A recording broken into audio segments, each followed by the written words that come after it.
Most people who are here at King's Cross St. Pancras are only passing through, but I'm going to show you why you should be getting off the train.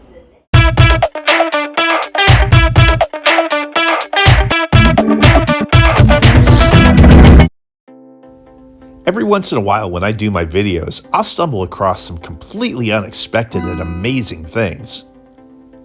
My day in King's Cross definitely fits that scenario. Watch to the end to uncover several of these surprises, including one of the best hidden rock history gems in the whole city. In the 1830s, a statue of King George IV was erected at the crossroads of Euston Road, Pentonville Road, and York Way. So the statue was really hated.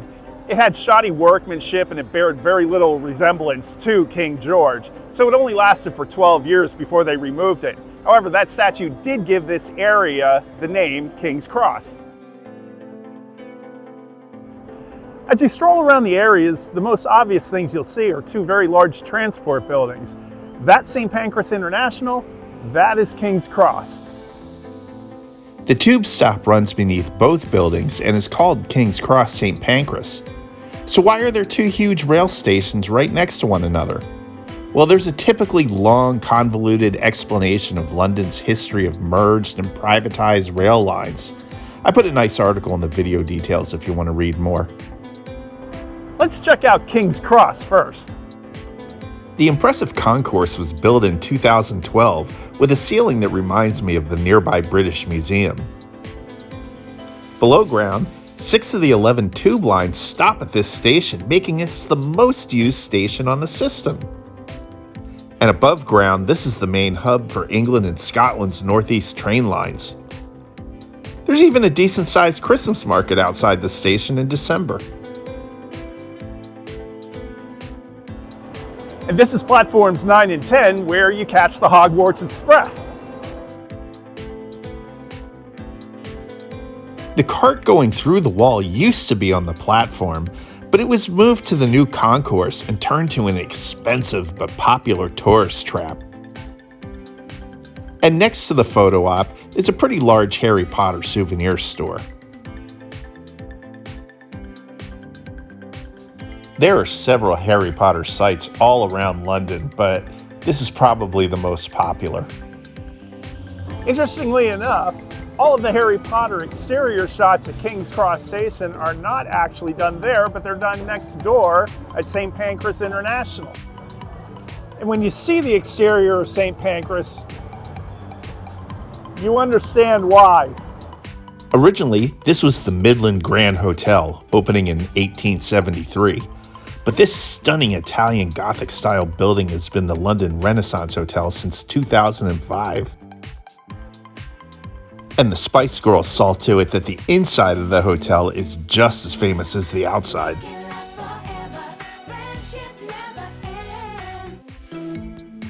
St. Pancras International replaced Waterloo Station as the Eurostar London terminus in 2007.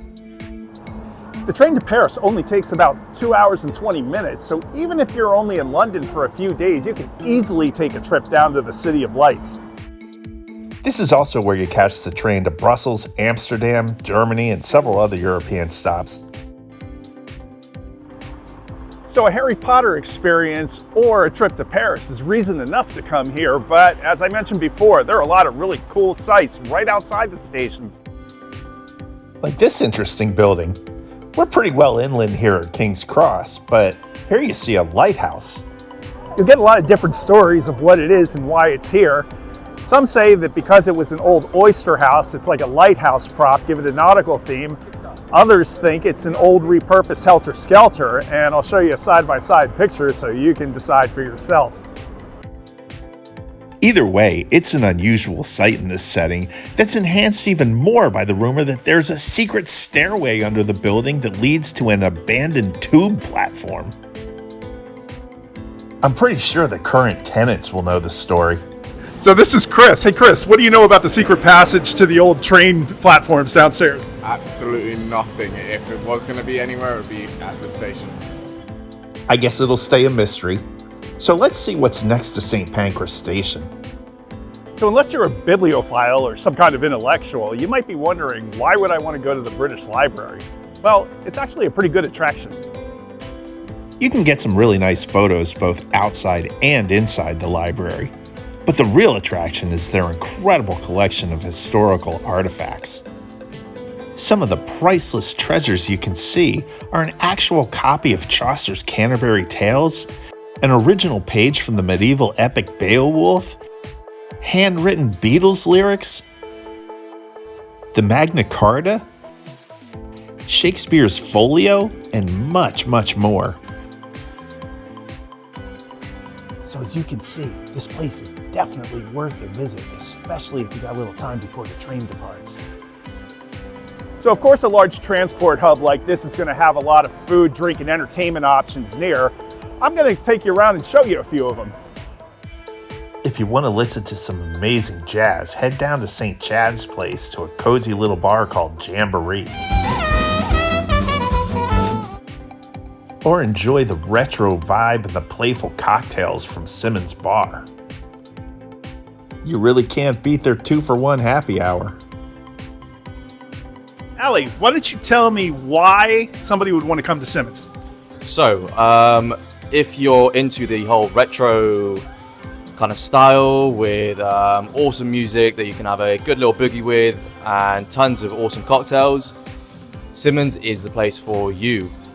I totally agree. I saw some of the cocktails. The mixologist looks like a real expert.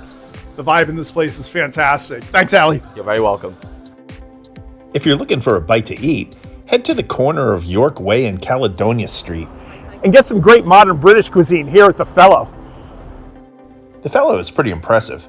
As soon as you walk in the door, you see a very large pub at ground floor, and then you go up the stairs and there's a restaurant on the second floor with great food, and there's even a roof deck.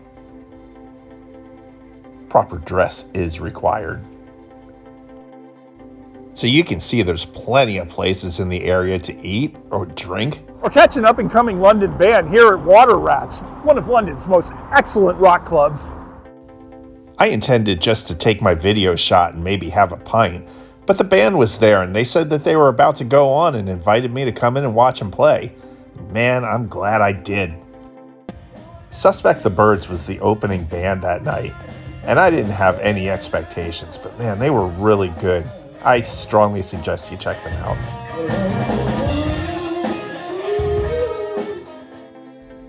But just wait, this area holds even more surprises. One of the highlights of King's Cross is here at Coal Drops Yard behind the station. Opened in 2018, the former Victorian coal sheds at Regent's Canal is now a public park and shopping area with outdoor cafes and art centers. This was a natural place to develop, as it was a center for 80s raves and abandoned warehouses. Planners did a great job of repurposing some of the old buildings to maintain the historic integrity of the site. It's become a very popular destination for relaxing on a sunny afternoon or enjoying a meal or pint in the evening. I always enjoy myself here at Coal Drops Yard, but I'm going to take you behind the other station to see another really cool site. This is St. Pancras Old Church, and I think it's one of the top hidden gems in all of London. Named for the patron saint of children, it's believed that this has been a site of worship since AD 314. The visually striking church was built in the Tudor style in 1847, and while the interior is unique and fairly unexpected, it's the churchyard that's the real attraction here. This is the Thomas Hardy tree. In the 1860s, when the railway was being built, dozens of graves had to be displaced. A young architect and future poet, Thomas Hardy, stacked the headstones around an ash tree. Unfortunately, the tree fell in 2022. However, you could still see the headstones through the area that's starting to get a little overgrown. But aside from a handful of monuments and memorials, this yard is known for a famous Beatles photo shoot. In 1968, the Beatles needed some promotional material for the Wight album. So Paul McCartney called famous war photographer Don McCollum, and they all came out here to the old St. Pancras Church took a bunch of photos, and that photo shoot was called the Beatles Mad Day Out. Old St. Pancras Church was the most notable setting that day, and you could see several landmarks where the famous photos were taken.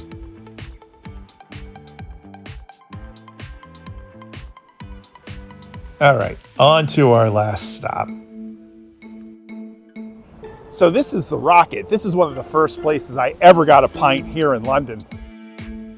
This pub is spacious and friendly and has a classic feel and plenty of TVs showing the big matches. Hey Luca, what's the best sports bar in London? The Rocket. The proximity to all the key tube and train lines makes this the perfect pub to meet your mates. Like in 2018 when friends from all over the world met here for our pre-game Seahawkers podcast meetup. A great time had by all indeed. Well, it's that time. Let's get a pint. So I want to thank Mancroft for the super thanks he sent, and he also sent a note to go ahead and get a pint. It's on him, and this one's on you. Thank you, Mancroft.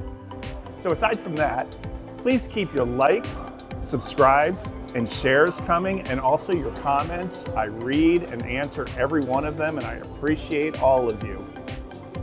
Cheers.